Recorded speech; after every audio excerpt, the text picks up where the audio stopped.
Okay, hello and welcome to the new edition of the UPERA Talks. My name is Wim Elving, Professor of Sustainable Communication at the Hanse University of Applied Science, and I'm also board member of UPERA.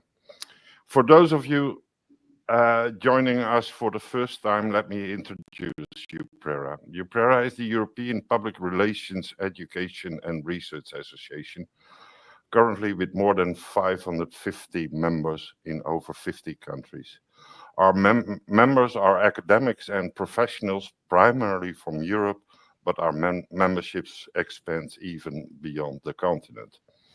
UPERA's focus is on fostering a community passionate about research and education in public relations and strategic communication. We do that primarily through our thematic networks and projects, as well as during our annual Congress and related activities. This year, the Congress will take place in Lund, Sweden, from September 24 to 27. You will find more information on this on the UPERA website and through our social media channels. Today, we have ESG communication as central themes with the esteemed colleagues, my former colleague Nadine Strauss from the University of Zurich and Sandra Binder-Tietz from the University of Leipzig. So it's my pleasure to give the floor to the two speakers of today UPERA's talks. Nadine and Sandra will tell you all about ESG communication. Thank you for joining us, and don't forget to check out some of the other talks. Colleagues, the mic is yours. Thank you very much, Wim, for this nice introduction. So a little bit more about myself. I'm an assistant professor of strategic communication and media management at the University of Zurich, with a focus on sustainability communication by corporations. A couple of years ago, we were very intrigued by this new topic, ESG, and wanted to dive deeper into the communicative challenges that this topic poses. And while doing some research, I actually came about a report that was already published by Sandra on ESG communication, conducted on practitioners in Germany. And so I reached out to her, and through that, we formed a collaboration with two of my PhD students as well, Vasile Cingioglu and Ingrid Oliva, who were also co-authors of the report. And Sandra? Yeah, hi, my name is Sandra. I'm a postdoctoral researcher and managing director of the think tank Center for Research in Financial Communication at the University of Leipzig. For over 15 years now, I've worked on how corporate communications communicate complex issues such as financial reporting and sustainabilities, first as a communication consultant for 7 years and now as a researcher. And I was very lucky that Nadine reached out and that we were able to do this great research project together, which we will present to you now. Mm-hmm. Can we have the slides now? Yes, perfect. Welcome today. Maybe some people have now joined in a little bit late. Welcome. Today we are talking about ESG communication as introduced already, and we are taking a specific focus on the topics of issue management, greenwashing, and crisis preparedness. How did we get there? Well, first of all, a short agenda, what we're going to talk about today. We are first going to set the scene, where this research comes from what kind of interest it got triggered. We will give a little bit context on why it makes actually sense for corporations to report on sustainability. And then we will dive deeper into our study and provide you with a glimpse of the key results of our study. And afterwards, we will, of course, have time for a Q&A. So where did it all start? I think a couple of years ago, it was about the time when I came here to Zurich. I saw a lot of headlines in the news where corporations were announcing to become carbon neutral, net zero by a certain date, and all pledging to be sustainable already or in the future. However, a couple of years later, I identified these corporations again in the news for being accused of greenwashing. And the main criticism there is that those corporations do not really have underlying strategies to reach their sustainability goals, and they often fall are not really well in communicating their strategies and their underlying calculations for that. Even on the global stage, on the international stage, we have also seen prominent figures like Antonio Guterres from the UN General Secretary actually saying that we should have net zero tolerance for net zero greenwashing. So corporations that are stating that they are sustainable or having reached climate neutrality, but they're actually not in reality. And in fact, we are then asking ourselves the question, why do corporations do that? Why do they state and pledge to become net zero or to engage in sustainability topics or ESG reporting? And when we take a step back, we know that organizations are embedded within a social system and being in exchange with a variety of stakeholders, including, of course, the media, political actors, regulators, supervisory authorities, but also their clients. And especially with regard to the topic of ESG, they are also in exchange with investors who are increasingly demanding from corporations to report on ESG topics and providing the data underlying it. And in exchange with all these stakeholders, these organizations are striving for legitimacy. In a sense, that means a certain perceptions or assumption among these stakeholders that this organization or this entity actually works in an appropriate manner that is in line with the norms, with the values and beliefs of these stakeholders.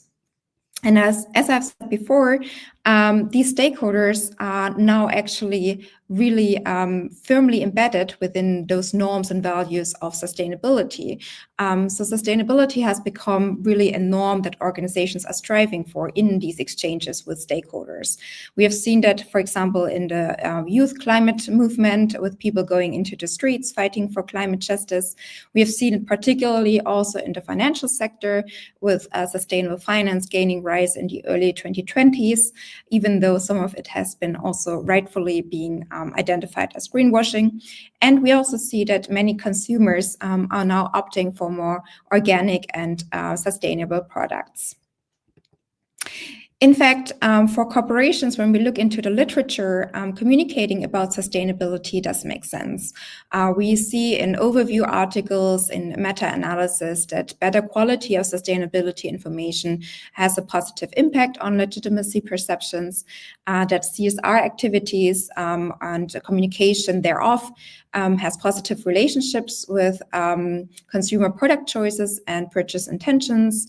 Also, their attitudes towards the firm has been proven to be positively related with CSR engagement. And even within the organization, we also see that employees within organizations that are more engaged in CSR activities have a higher commitment. We also know from research that being engaged in sustainability, CSR, can also create a buffer effect in times of crisis. And from a financial perspective, actually focusing on ESG topics and also sustainability aspects can increase liquidity, lower the cost of capital, and improve capital allocation, especially when taking the climate risks that will come in the future into account. Of course, it also poses a reputational risk. Morsing and colleagues speak here of the CSR paradox. So corporations that are very vocal about their sustainability are also more scrutinized by stakeholders. So in that sense, corporations also need to be aware of what they communicate externally and what is actually also in line with their operational and corporate practices.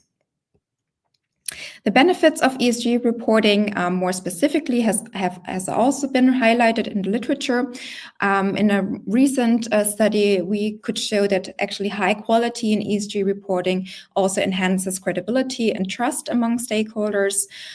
from a more conceptual point of view, it can also be said that the more you disclose ESG information as a corporation, it improves the transparency, it mitigates information asymmetry between, for example, the financial sector and the corporations, and thereby also enhances investment efficiency and market valuation. So it enables investors to allocate their money fairly according to, for example, ESG investment guidelines.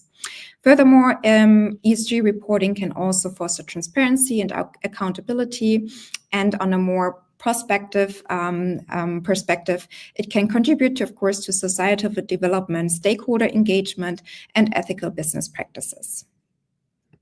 Now I lead over to Sandra, who will present us with the study insights. For the great introduction of the broader context of ESG communication. From here, we will discuss our empirical research and core findings. But before, let's summarize on the next slide. So ESG criteria have become a key lens, the next slide, thank you, through which corporate performance and responsibilities are evaluated. This is not just a trend, it's being reinforced by a regulatory momentum such as the EU taxonomy, the CSRD, and the SEC. And as Nadine mentioned, the pressure comes from various stakeholders, investors, customers, employees. They all demand transparency and long-term value creation. So ESG is no longer optional, it is a strategic imperative for managing risk and shaping reputation. And against this backdrop, we have formulated 4 core research questions. So what is the state of ESG communication in organization? What defines excellence in ESG communication? So what are the success factors? How are ESG issues managed in practice? And what strategies exist to avoid greenwashing? And how prepared are organizations for ESG-related crises? These questions reflect both academic gaps and practical needs. And while ESG reporting is growing, communication practices are still maturing. And as we will see, there's quite a bit of variation between aspiration and implementation. We approached these questions with a mixed method design. First, we conducted a quantitative survey with 160 participants, and second, we conducted 12 expert interviews to add more qualitative depth, allowing us to explore best practices, dilemmata, and in more detail. The interviews were conducted online, and lasted between 29 and 68 minutes. And this design allowed us to triangulate, so we combined the descriptive and the correlational insights from the survey with the real-world narratives from the interviews. Let's briefly look at the sample. Out of the 160 survey respondents, 111 provided valid and complete responses. The financial sector dominates in the sample, making up over 85%, which might reflect the finance leading role in advancing ESG standards. Most respondents were sustainability officers or communication professionals, typically aged between 35 and 44 years. The gender split was balanced, and we also had a few participants from other industries. So this means that our data reflects the perspective of the professionals directly involved in ESG communication strategy and the reporting processes. And now let's dive into our results, into the first aspect, the institutionalization of ESG communication across organization. We often assume that ESG communication is already fully embedded in organization, but our data shows a bit more of a nuanced picture. So on one hand, we see a growing institutionalization of ESG roles and responsibilities. Dedicated teams are being formed and reporting lines are becoming more clear. However, only a minority of respondents really said that ESG communication is fully embedded in their strategic communication processes. So while ESG is a priority topic, it is yet to reach operational maturity in many organizations. And particularly, there's still a gap in aligning ESG with corporate strategy and internal coordination across departments. When we ask about formats used in ESG, to communicate ESG, the annual and the sustainability report remain the dominant medium. However, interestingly, many respondents also pointed to a shift to a more digital and ongoing communication, such as LinkedIn posts, ESG dashboards on websites, and more interactive stakeholder engagement formats. What's missing though is a clear format strategy, and many organizations still operate with fragmented approaches using various formats, but still lack consistency and integration. And this matters obviously because audiences now expect transparent, timely, and a multi-channel communication, and not just a communication with the annual report once a year. A key part of ESG communication is, of course, the audience, the stakeholders. Our study shows that organizations engage with various stakeholders, from employees to investors to NGOs and to the media. However, some groups are still a bit underrepresented, like civic society actors. And this might create a risk of communicating more top-down rather than fostering a dialogue when it comes to ESG. And the data suggests that organizations are still learning to tailor ESG messages to the different audiences effectively. So what makes ESG communication excellent? We have identified 5 factors that correlated strongly with self-reported success in ESG communication. First, issue management expertise, so tracking and responding proactively to ESG developments. Second, strategic alignment, so that ESG is really embedded in the organization's narrative.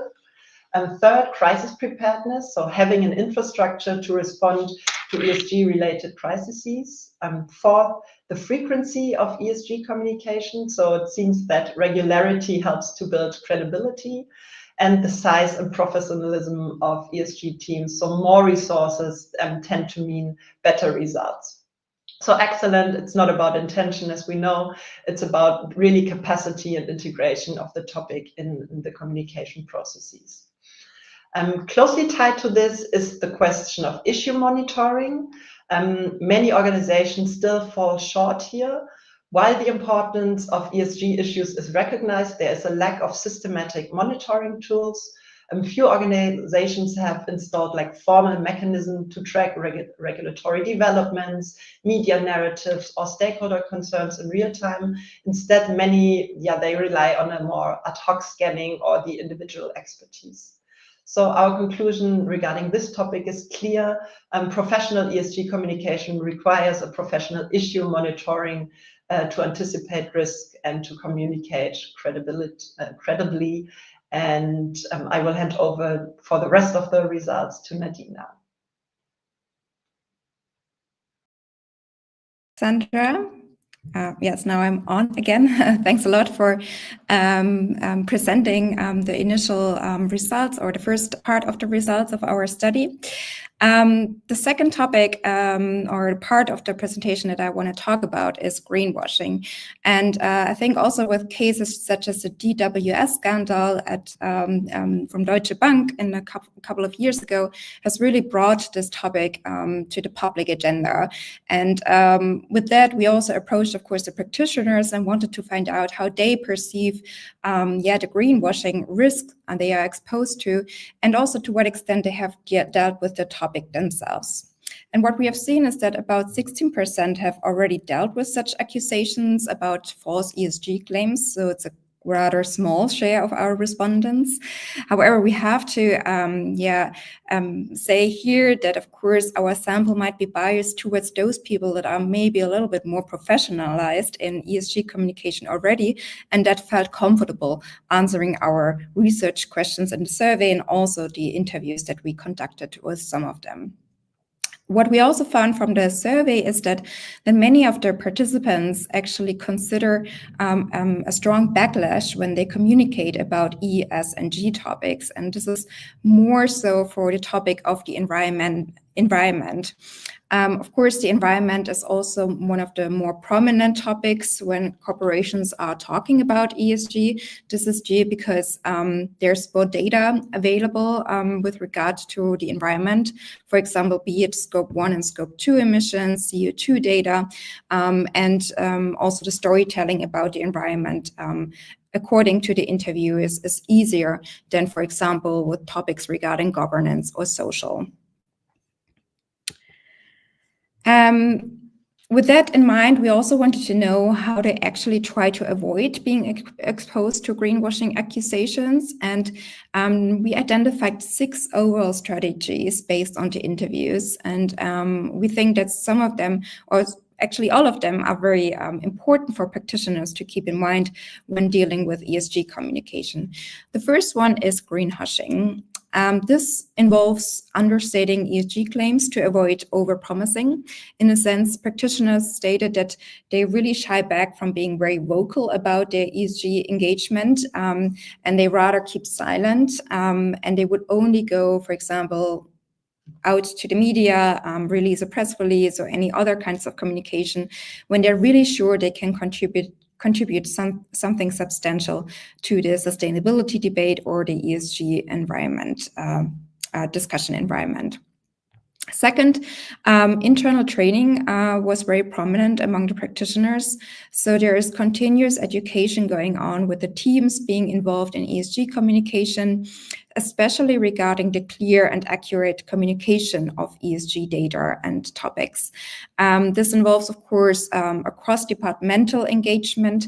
So the topic of ESG is not just a topic relevant for communication and sustainability departments.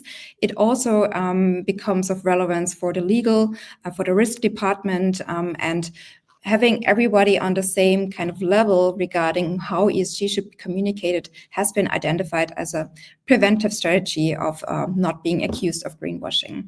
Third, it's about open dialogue, so really maintaining feedback and exchanges with stakeholders, but also regulators.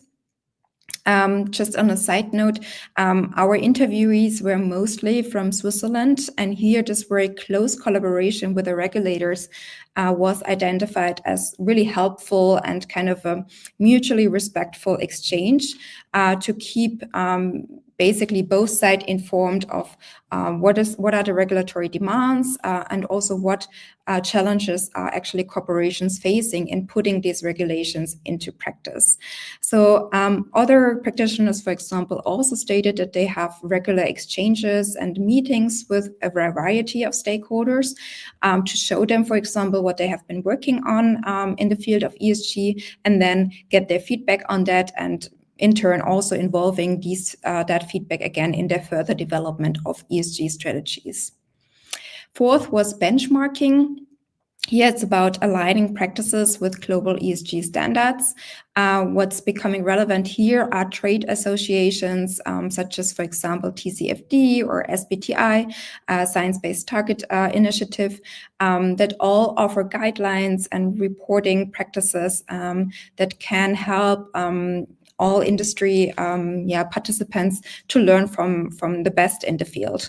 Furthermore, they also offer networking spaces, so regular exchanges at conferences where they can also exchange again with their competitors, but again, learn from each other and exchanging the challenges that they are all facing.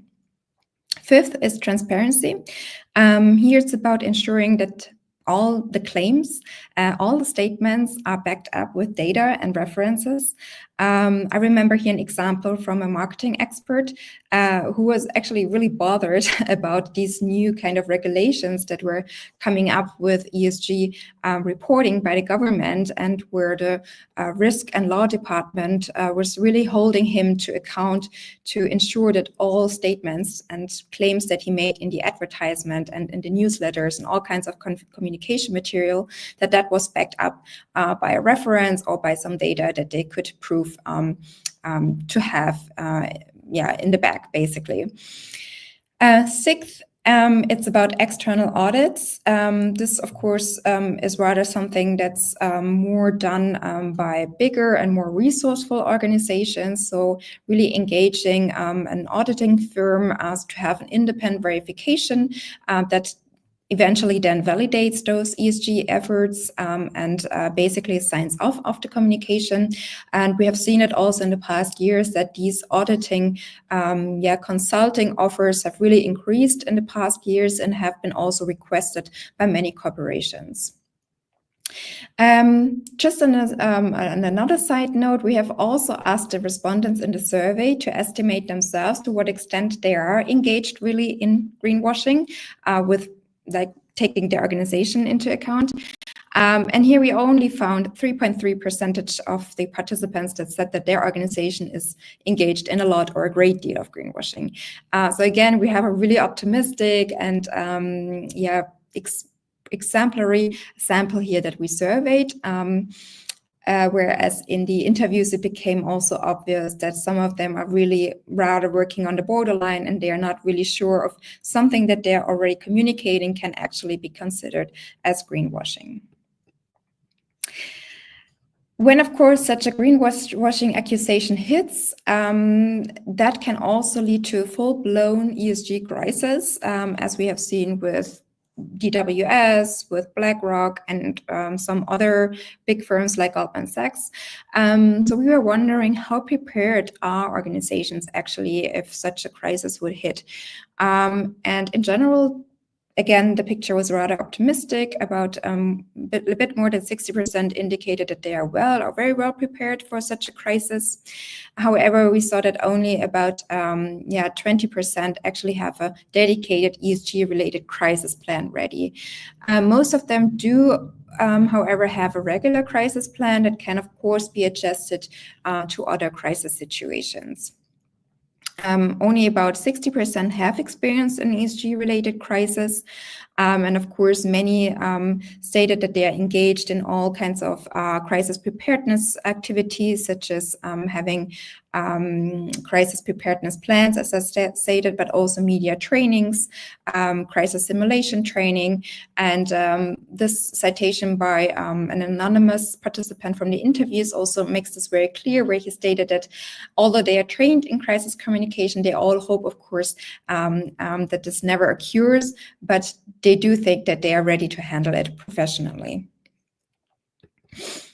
To go a little bit more into depth, what kind of crisis organizations can actually be confronted with.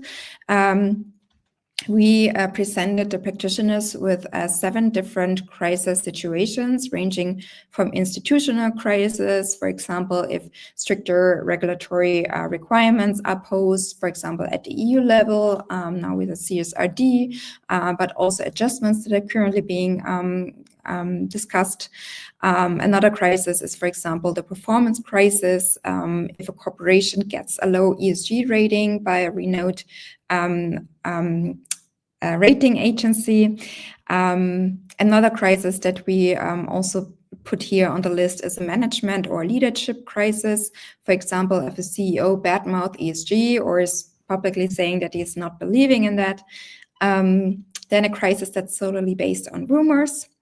Or a crisis that is based on miscommunication of ESG, where it's basically the fault of the organization not having correctly communicated the ESG data.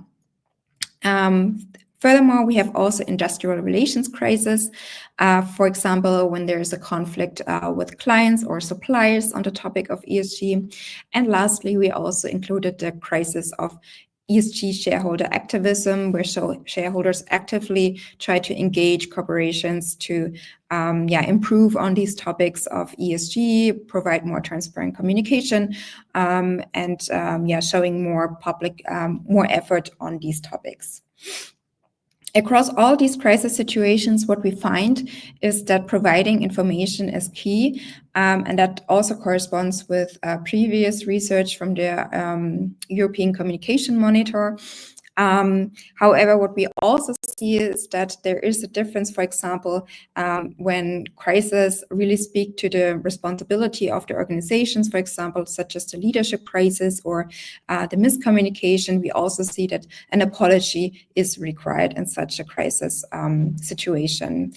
The sit-out strategy was mentioned the most as the suitable strategy in crisis based on rumors. And interestingly, the defense strategy is mostly pronounced in ESG shareholder activism, but also more or less when there is rumors. So I think this really reflects also the practitioners example that we have seen in the past. And furthermore, what we also see, of course, that has been mentioned by many of the interviewees is that time is key in crisis situations. So providing transparent, accurate, as much as possible, and continuous information on the crisis that unfolds is important in ESG crisis, also related to ESG topics. To sum up, we want to close with providing you with the key takeaways from our study. What we have seen, what Sandra also presented, is that we have a growing ESG professionalization. So really companies are building dedicated teams on the topic that also span across departments. And the sustainability or ESG topics are also more and more integrated into the business strategies. However, they sometimes still struggle with this cross-departmental alignment and the resource allocation. So we also saw that, for example, the ESG teams are still lacking sufficient resources to do their work. And we also heard from interviews, for example, that much of the resources, time of sustainability teams are now actually shifted towards complying with the regulatory demands, whereas the actual activities to move sustainability forward on the operational level are now put on hold. The importance of issue management is a second takeaway. So we could see that effective ESG management requires the trend monitoring, stakeholder engagement, and accountability. However, as we have seen, many do not really have a formalized process. So really staying aware of issues that arise, but being, for example, in exchange with trade associations, competitors, and other organizations that provide industry guidelines is really helpful at this stage. What I just presented is, of course, the ongoing greenwashing risks that organizations are faced with. Again, few admitted that they actually engage in greenwashing. However, we also saw that this fear of backlash and being exposed of greenwashing is really high. And I hope that the 6 strategies that I have now presented based on our report can help practitioners also making sense of these risks and prevent organizations from future crises to arise. Lastly, we saw that there is still a need for crisis preparedness, even though most of them are prepared for general crisis. They are usually not really tailored to ESG crisis. And we do know that ESG requires specific information with regard to these 3 areas of E, S, and G, and also requires that these informations or statements are being backed up by data and references. So even if a crisis hits, we have seen that quick, transparent, and proactive communication is important, especially providing sufficient information and to manage stakeholder scrutiny in heat times of a crisis. With that, we thank you very much for your attention, and we have now sufficient time to discuss our study, and maybe you have also other questions regarding our empirical results. Yeah, we also already have a few comments in the comment section. So I might pick up the first one so you can read through them. The first one is from Grant Thomas. And thank you for sharing your observation on supervising a student who looked at ESG reports of stock market listed companies who are required to submit ESG reports. And you said that it might be more cherry picking, and yeah, it's not really accurate or comprehensive. And I think that's totally right. Your observation gets to the heart of the key challenge of ESG reporting, and especially this tension between regulatory compliance and genuine transparency. So many of the frameworks, in my opinion, Nadine, maybe you want to add to this later, they allow for cherry picking, as you rightly point out, and this is when you look at CSRD also, it is meant to ensure comparability, but so far it's really not, because it's meant to be able to compare, but you can still choose where you put your focus on. And this really raises the important question, like, how can we move towards this holistic and comparable ESG disclosure? And I guess one of the key issues, as we saw in this report, is really resources and strategic implementation in the strategy, so that the company really shows what's really important for them. Yeah, I could definitely resonate that. I do think, though, that the CSRD has been a way to really circumvent this cherry picking and this more narrative driven communication that we have seen in the past. I mean, now it's being watered down on the EU level again, so we don't know how it actually plays out and how it's going to be made comparable again. Yeah, so I do hope that politicians do strive for regulations that are, on the one hand, of course, easy to implement or doable to implement by corporations, but on the other hand, also allow us to compare environmental performances, ESG performance on a comparable way and a framework. Anka has asked a question that there was a substantial divide between people that were saying that they are prepared for an ESG crisis, but then how many actually had a crisis plan, and an explanation for why that is. She's asking for if that is more tactical or rather a strategic approach. From the interviews that we have conducted, I can say that I think it's, again, a resource question. I think most of the organizations really haven't had the resources to work out such a specific plan for ESG, and they were really relying rather on the crisis plans, the training that they had before. Also arguing that usually the crises that they are confronted with are also not really known in advance, so it can be really varied and it can be unexpected. It can be topics that they might not actually expected in the beginning, and so that's also what they were basically relating it towards the ESG topic. Thank you for all your questions in the comment section. I will pick up on the other one, like from Anka, the practical step smaller companies can do with limited resources to professionalize the ESG communication. I just, with Christian Hoffmann and students from the University of Leipzig, we just finished another research project on the implementation of CSRD in smaller companies in Germany. And you could really say, and our study also suggested these findings start with the materiality assessment, so really show what is important, the inside out and the outside in view, which I really like about ESG communication as a learning for the entire communication science and practice. So really look what is material and what is not for your company. Then use the existing framework. I know there's a lot of insecurities and uncertainties because of the current regulatory shift, like when is it implemented, how will it move forward, but look what smaller companies really need to do. Collaborate and see how other companies are doing it. And the most important, like what our study also suggests, establish a dedicated ESG team, even if it's just one person, with the resources they need and also with the reporting line to the management board, because this is of utmost important. And I think small companies compared to bigger companies like big financial institutions, maybe they can even leverage some storytelling in their ESG efforts to really show the real people, the local impact they are doing with their ESG efforts. So that would be something for smaller companies. Yeah, and also what I have taken away from the interviews, that some of the smaller companies, and you have the single person that is dedicated towards that topic, that has in some cases even been newly appointed to that and really has to do the groundwork.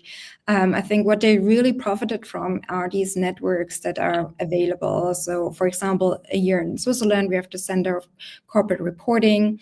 You have for each industry, of course, trade associations that you can talk with. There are webinars, of course, that you can attend and other online courses.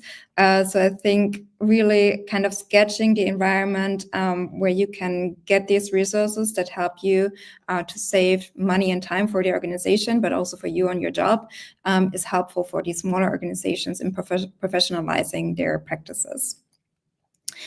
Michael Johann liked the quote about the claim that ESG should be part of the overall business strategy and wants to know if there are any best practices in our sample or companies that are still in this professionalization phase.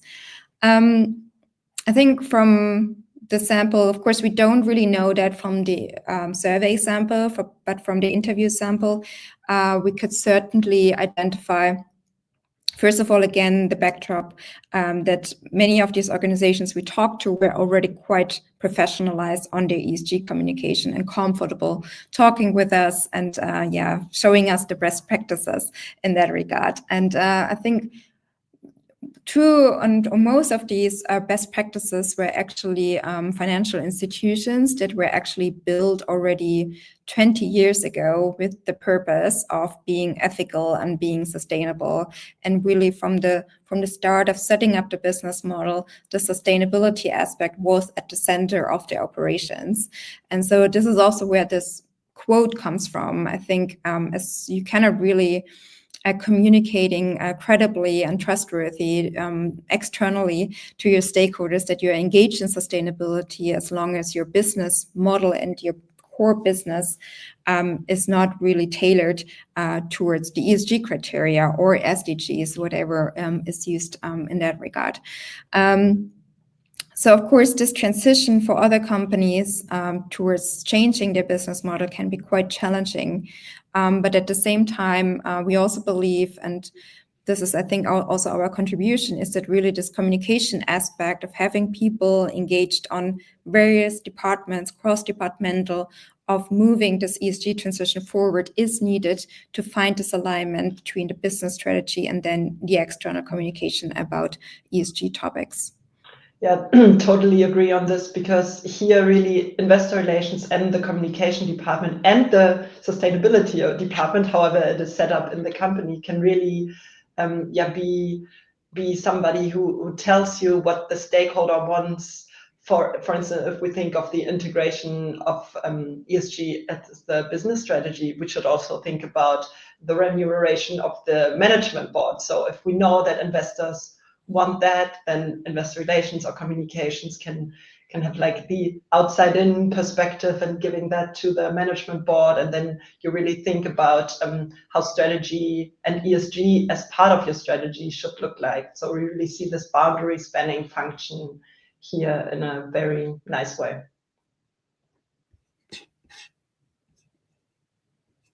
Yeah, I think these were the comments so far. Yeah, and ESG is not just, it's here to stay, right? It's just not another topic, which is... No, yeah, sure. I guess so. Yeah, I guess corporations are still trying to find the best way to go about it. And what I always tell my students is that, like, being knowledgeable about that topic and getting an expertise in that field can really help you to secure a job in the professional world at this stage if you want to work in communication. And I always like to bring that example of one of my master's students who has written his PhD thesis on ESG communication and quality of reporting. And even though, he has not done his degree in accounting or any kind of business related areas, he now landed a job in such a consulting firm that does the accounting for ESG reports. So I think it's really there to stay, and we need to also educate our students in that area to bring that into the practice world.